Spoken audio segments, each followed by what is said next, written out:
இன்றைய தினம் ஸ்டாலின் ஏதோ பேசுறார். எடப்பாடி பழனிசாமி அவருடைய சொந்தக்காரர் வீட்டில் ரெய்டு நடந்து போச்சு, அதனால போய் பாரதிய ஜனதா கட்சியோட போய் கூட்டணி வச்சுட்டானு. ஏயா, என் சொந்தக்கார வீட்டில் நடக்கிறதுக்கும் கூட்டணி சம்பளத்துக்கு என்ன சம்பந்தம்? என் சொந்தக்காரன் நிறைய இருக்கிறாங்க, அவைய தொழில் பண்றாங்க, அங்கங்க ஏதாவது நடந்தா போய் ஈடி போவோம், வருமான வரி போவோம். அதுக்கு என்னை கூட அது நினைக்காது தலைவா.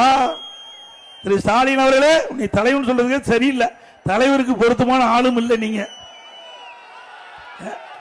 நீங்க பொருத்தமானவரா இருந்தா அனைத்து இந்திய அண்ணா திராவிட முன்னேற்ற கழக ஆட்சியில ஏதாவது குறைபாடுகள் இருந்தா அதை சொல்லு, அதுக்கு பதில் சொல்றேன்.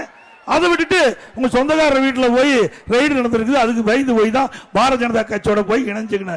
திரு ஸ்டாலின் அவர்களே, அனைத்து இந்திய அண்ணா திராவிட முன்னேற்ற கழகத்தை பொறுத்த வரைக்கும் மடியிலே கனமில்லை, வழியிலே பயம் இல்லை, எதற்கும் யாருக்கும் அஞ்சாத தேர்ந்த அண்ணா திமுக. நான் மட்டுமல்ல, இங்க இருக்கிற தொண்டங்கோட பயப்பட மாட்டோம். பயப்படுமா? திரு கருணாநிதியை நாங்க பார்த்துட்டோம். நீ எந்த மூலை?